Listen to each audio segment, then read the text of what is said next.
guys!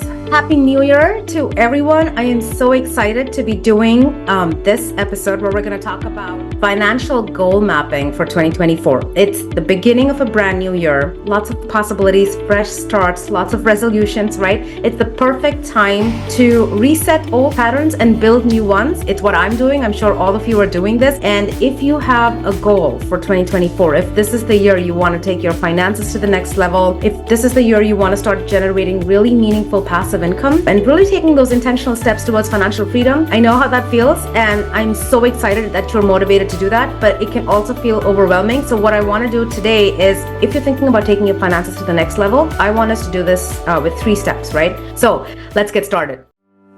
Welcome to Generational Wealth MD's podcast on financial freedom through investing in real estate. My name is Param. I'm a mom, radiologist, real estate investor, and mentor to others looking to start or scale their real estate portfolios. Thank you for being here today. The goal of this podcast is to provide you with inspiration, strategies, and insight so that you can stop trading your time for money and live life on your terms. If you love the episode, don't forget to subscribe and leave a review.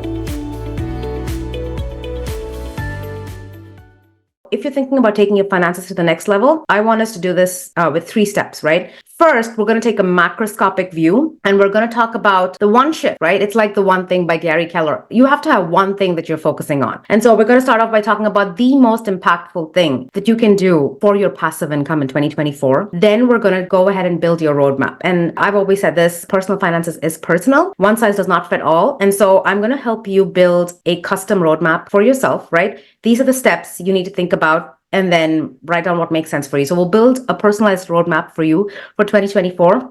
And then it's always about breaking it down into the next little step. Finally, we're going to go and talk about the single next best step that you can take before the end of this month.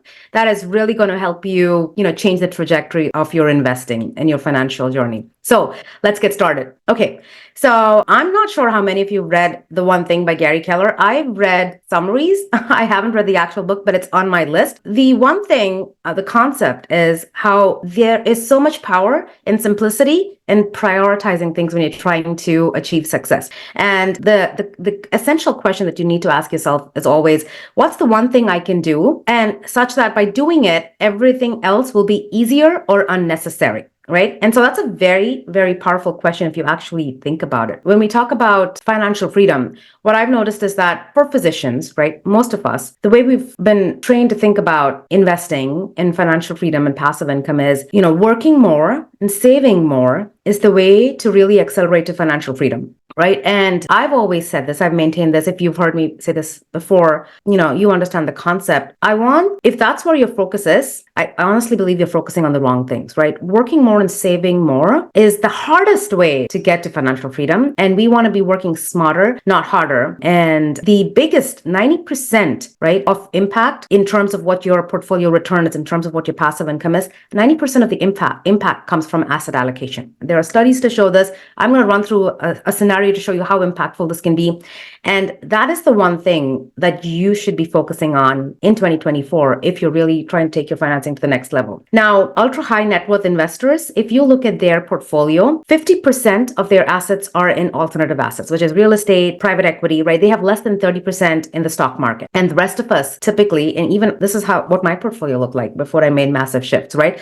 Typically 90% of our assets are in the stock market, right? And that's a very, very different asset allocation. And let's talk about how that really impacts your portfolio, right? So if you had, say, $2,000 that you're putting towards savings every month, and you do this for 20 years, at the end of 20 years, and if you're investing it in the stock market, where best case scenario, and this is giving the stock market the benefit of the doubt, you get a 10% annualized return, right? So if you're investing to get a 10% annualized return for over 20 years, and you're putting $2,000 a month into that portfolio, at the end of 20 years, you have 1.3 million. That's it. Now, if you do what is traditionally taught, which is work harder, take on more shifts, work weekends, work the second job, how many times, I've seen so many physicians do this, right? Which is nuts. How do you double your savings? If I had to think about doubling my savings, what that would take, the sacrifices that would take, that is crazy. I don't think anyone should be doing it. But if you were to do that and you were to put $4,000 a month into the same investment that grows over 20 years, right? Every month, $4,000 and a 10% annualized rate of return for 20 years. At the end of 20 years, you have 2.7 million, which is double, right? Which makes logical sense. Now, I want you to think of a third scenario where you're doubling your ROI, right? So you don't double your savings. You're putting $2,000 a month into that, you're saving $2,000 a month and you're investing that. But the ROI of this portfolio is 20%, not 10%, right? At 20% over 20 years, at the end of those 20 years, instead of 1.3 million, you are at 4.48 million. So that's almost double of what you would be at if you had just doubled your savings and you were sitting at the same ROI, as opposed to just doubling the ROI of the investment vehicle that you're investing in, right? So I just want you to think about that and think about how impactful it is, and how that's something that you can easily do with little shifts, and it doesn't require the massive action that would actually need to happen to double your savings. And so that's what I want you to think about when you're looking at a broader picture in terms of what 2024 is going to look like. I really want all of you to focus on asset allocation, and the difference, is not in terms of a 1.3 million portfolio versus 4.48. That's not the difference. The difference is working 20 years to get to financial freedom, and I'm not talking about retirement, right? And let's just talk about financial freedom where you get to control your income and your time, right? So 20 years to financial freedom versus, cutting that in half or even less. And we talk about strategies all the time, right? With short-term rentals, you can get up to 200% ROI in year one. That's actually in one of my free ebooks. If you haven't seen it, just go to the website, generationalwealthmd.com, and you can see the ebook. I actually have the numbers over there, right? And this is doable, 200% ROI in 6 months, right? But that shift between a 4% safe withdrawal, which is what you have for your stock portfolio, and what you can have when you really start allocating your assets differently and boosting your ROI, is the difference between getting to financial freedom in 20 years or less than 5 years, right? That's what we're focusing on. So if there's one thing you take away from this, that's what I want you to think about, right? The biggest shift you can make in 2024, and that's going to be thinking about your asset allocation. If you're interested in learning how to invest in long-term and short-term rentals the right way, so you can accelerate to financial independence with the support of mentorship, community, and vetted investor agents in strong markets across the country, then get on the waitlist for the next cohort of Creating Generational Freedom at www.generationalwealthmd.com.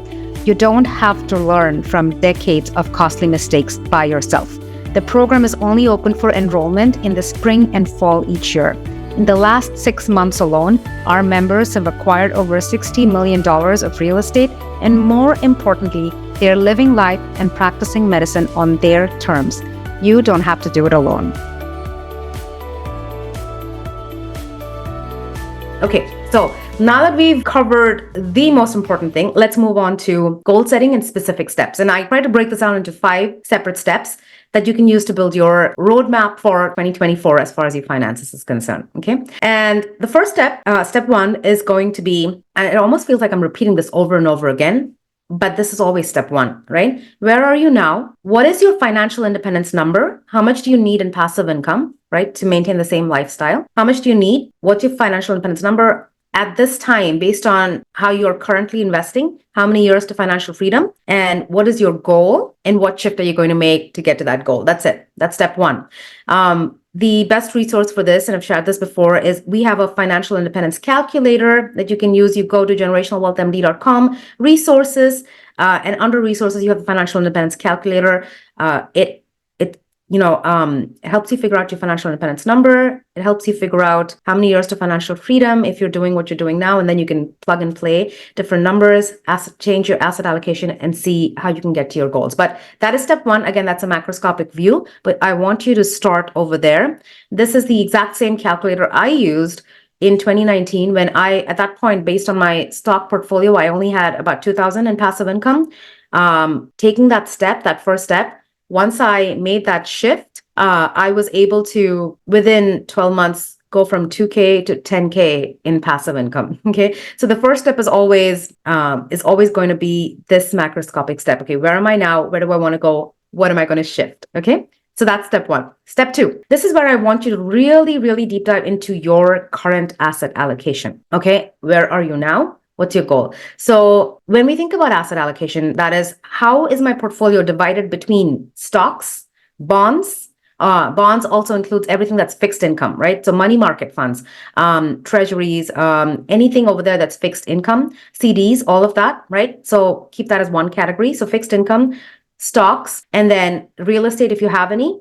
The other thing to remember is like cash, right? Cash is often a big part of our portfolios. I remember, and we're very skewed in that. I would say the W-2 earner, the typical W-2 earner, including us as physicians, typically has a large, huge allocation in cash just sitting around. I am guilty of that. I've done that in the past. Honestly, even today, if I look at my asset allocation, that is the one part that I need to figure out because I like to hold liquid reserves. We're in a different position right now. We do this for our investors, especially for GW Capital, but most of us have a huge part of our portfolio in fixed income and in cash. And so I want you to look at that because that's going to be the biggest drag in terms of your ROI of your portfolio, which essentially affects your years to financial freedom, right? So take a look at that, right? Take a look at that. That's going to be very, very important. See where you are now and then come up with a plan. Okay, I want to have, if you are you're either at 90% stocks and 10% and everything else, or 60 to 70% in stocks, maybe 20% in fixed income, and then like a large amount of just cash sitting there, which right now interest rates are good. So that's probably part of your fixed income, but you really want to be very intentional about this allocation, right? And like I said, I told you what the ultra high net worth individuals, what their portfolio looks like, right? They have about 50% in alternative assets, which is private equity, real estate, right? And they have 50% in everything else, which is fixed income and securities, stocks. And look at where you are and see where you want to go and think about the actual impact that can have, especially from an asset allocation and return perspective, eventually affecting your years to financial freedom. So take a look at where you are now and come up with a plan. Just to get a little more microscopic here, for some of you, this is the time you're going to think about criteria, right? This is the time you're going to think about, okay, in 2024, what am I going to acquire? If this is real estate, it's going to be, okay, what class of property? What's the property price going to be? Am I going to be joint venturing? Am I going to be doing this myself? Which market am I going to pick? Am I going to pick a hybrid market or a cash flow market, right? What are my terms and criteria? This is where you go and start narrowing down your terms and criteria. If you're thinking about for those of you who aren't really thinking about real estate, I think you should. This is probably the year you want to start out. At least think about investing passively in syndications. And for that, we have a free guide. It's generationalwealthmd.com/guide. It's probably a 1-hour read where I try to condense everything that you need to know if you're just venturing into real estate and want to invest passively. Terminology, syndications. Even within that, how do you know what makes sense for you? We're all about customizing and personalizing, right? And so that's a very useful guide. Think about that. At least try to get started in terms of asset allocation. Asset allocation is for multiple things. We talked about returns, but asset allocation is also for diversification. That's important from, how resilient is your portfolio? Can it weather market volatility? A lot of these assets don't necessarily go up and down simultaneously, right? So diversification is important, return perspective, and then tax efficiencies, right? That's why you really want to think about diversifying out. But for those of you who aren't thinking about real estate, and if you aren't, you should. I will state that again, at the expense of being repetitive. But the other important area I want you to look at is your fixed income and cash. What percentage of your asset allocation is towards it? Is that a number you're comfortable with? And typically, I think for ultra high net worth people, they're about 10% in fixed income. I think 10 to 20% is the 20% is probably the max you want to be in terms of fixed income. And so just really be intentional about that, especially if you're in the growing phase, right? Especially if you intend to be working for the next 5 to 10 years, then you need to be intentional about that. And that allocation can shift as you start getting closer to retirement or financial freedom or cutting back to part-time, right? But that's another area I want you to focus on. Cash, do you have lazy money sitting within your 401k accounts, within your brokerage accounts, which you haven't invested? If you haven't, move it around, start investing that. But be very intentional about how much you've allocated to fixed income and cash and have a goal in terms of how you want to allocate that. So I would say that those be, micro things to look at in the bigger picture of asset allocation. But then the third step, okay, now that you've thought about the bigger picture items, the third step is going to be optimizing. And whenever you think about optimizing your portfolio, I want you to think about two things. We're going to think about fees and we're going to think about taxes, right? So step 3 is essentially two little steps. I feel like I'm always saying 3 steps, 5 steps, and then there are like mini steps in there. But this is good because Some of these things are going to be more impactful for a small section of you, and others are going to help others. And so this is why we do this. In terms of fees, go back to your investments in in equities, in stocks, and take a look at how much you're paying in terms of fees. Because I mentioned this before, I'm going to say this again. Jack Bogle said this: excessive fees, like going from a 3% fee in a managed fund to 0.05% in an index fund, that can over time, the impact over a 50-year hold period, that can have an impact of just having going from a 0.05 expense ratio to 3% assets under management fee can reduce your overall portfolio returns by 67%, right? 67%. That's like less than 3% fee, and that the impact can be up to 67% of your returns can be wiped out. So this is not a joke. Just make sure you're going and taking a look at your portfolio and making sure that you aren't paying excessive fees, right? And it's one thing to pay excessive fees for overperformance, which is sometimes the case with certain funds, especially real estate funds. With the stock market, though, oftentimes that less than 4% of managed funds beat S&P 500. And so oftentimes you're overpaying for underperformance. So that's one thing you want to optimize. That's a quick, easy win, right? Second thing is going to be taxes. I want you to go and look, and oftentimes people don't understand this. I have a lot of friends who do day trading, short-term trading, options. When you're doing all of this, you're not paying taxes, within your brokerage account. So it seems like your returns are higher than they are. You're paying taxes on the back end when you're filing your taxes, right? And that's where it comes out of. So I want you to go into your tax return, if you filed it, or at some point, or whenever you are filing your taxes, I want you to actually take a look at how much you're paying in terms of taxes. Right? I want you to know how much you're paying in terms of taxes. And the goal when you're optimizing your portfolio is start generating. I want you to think about generating better income. What is better income? Tax-free income. This can be income from, if you are a sole proprietor, if you are a consultant, if you have a business. What happens in businesses is that when you're a W-2 employee, you're getting your income, you're taxed on it, and then you have all your expenses, right? Which is nuts if you actually think about it. When you have a business or you get 1099 income, you get your income, you take out all your expenses, and then you get taxed on it. So that's a massive difference, right? In terms of how efficient your income is. And that's the kind of income you want to generate. Better income. When you have real estate, because of depreciation, and this is true even for syndications, your income, your distributions are tax-free because of depreciation.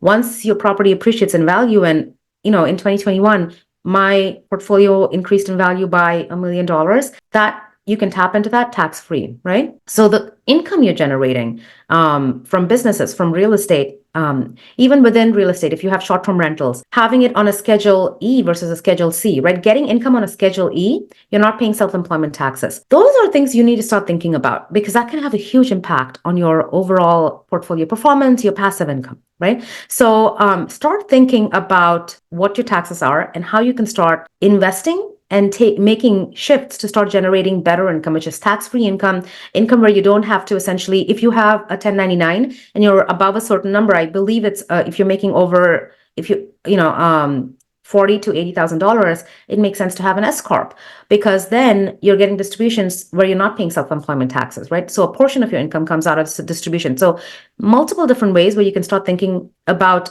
efficiency in terms of taxes, but this is the time to be thinking about it, right? The beginning of the year is always the best time. Is this the year where you want to buy a short-term rental, you want to acquire a short-term rental? Because even in 2024, you have 60% bonus depreciation. So you can still, if you're an entrepreneur, you want to own a short-term rental, you can still strategize around that, where you can shelter your W-2 or 1099 income from taxes by virtue of depreciation from that, if you are materially participating in that short-term rental. So this is the year you want to start thinking about that, right? Do I want to really optimize my taxes, and how am I going to do that, right? So fees and taxes are things you think about in terms of optimization. So just to recap quickly, we talked about the first step being financial freedom number and yours to financial freedom, and then what your goal is and coming up with a plan. Second thing is going to be asset allocation. We talked about over there what your current asset allocation is, how you're going to pivot, and what you're going to do in terms of your criteria for acquisitions. be very clear about that.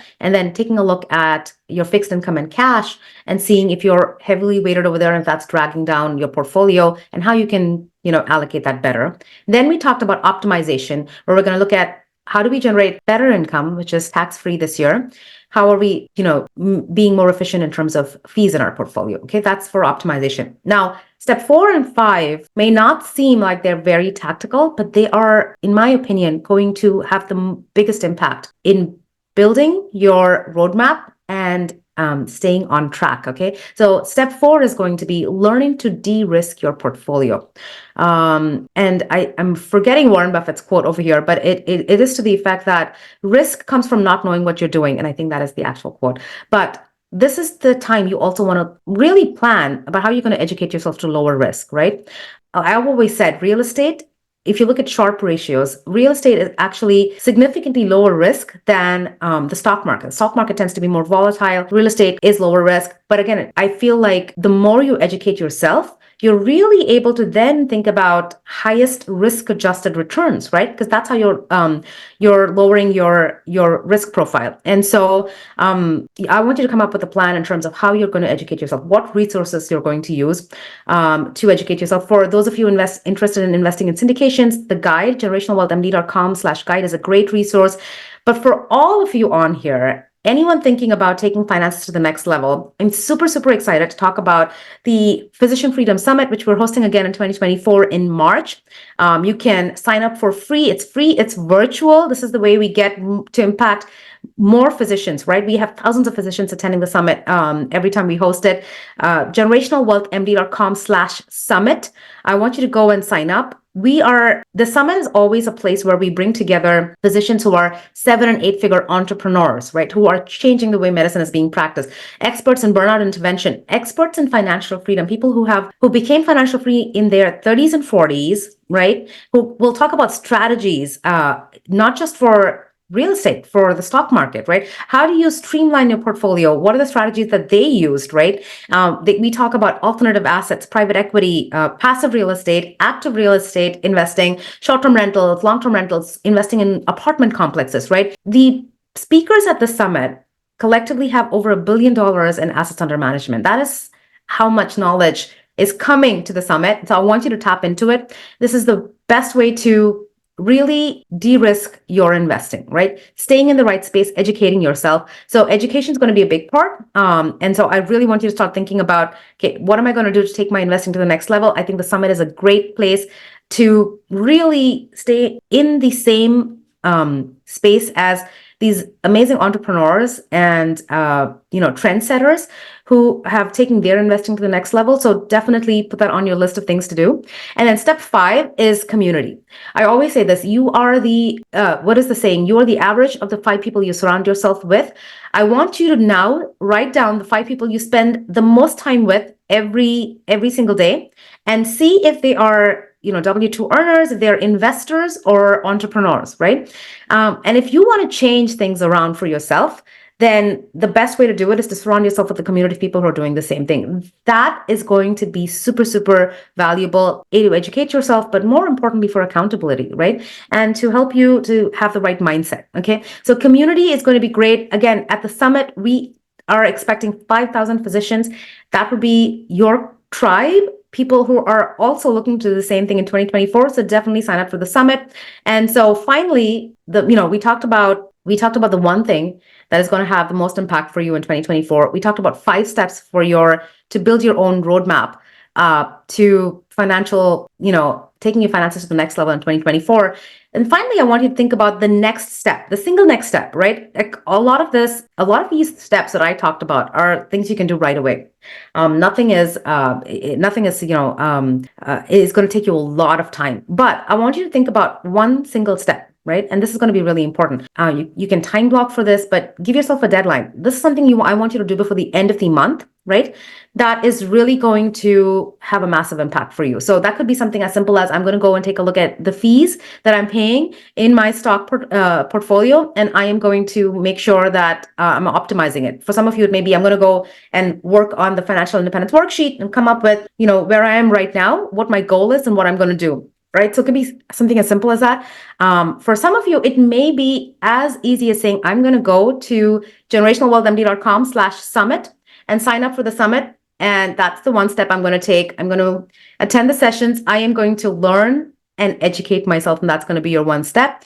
Then that's going to help you with all of this, right? Creating better income, really learning to optimize on taxes, learning how short-term rentals can give you a 200% ROI year one, right? Look, if that's not your cup of tea, what can I do with syndications? How do I learn to? I'm actually going to be talking about vetting syndication deals and going over your due diligence checklist, really simplifying that and giving you a roadmap over there. A lot of you are thinking about the current market, and it can be scary with the interest rate environment, with just talks of recession. But for most of us, I didn't tap into the '08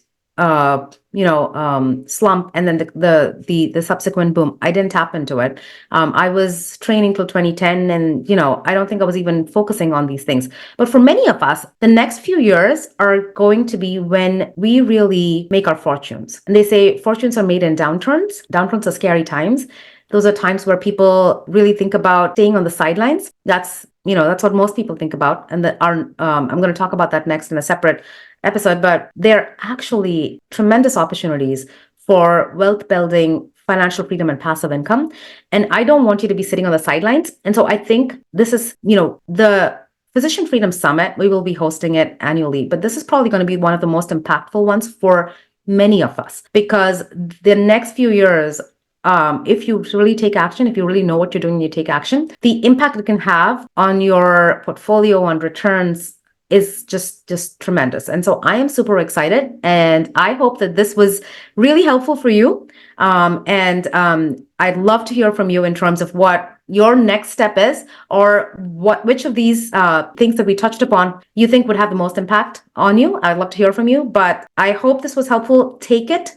I love January. I love goal setting. There is so much impact in actually writing this down, putting pen to paper. So do it. And I am so excited for what 2024 holds for you. Take care.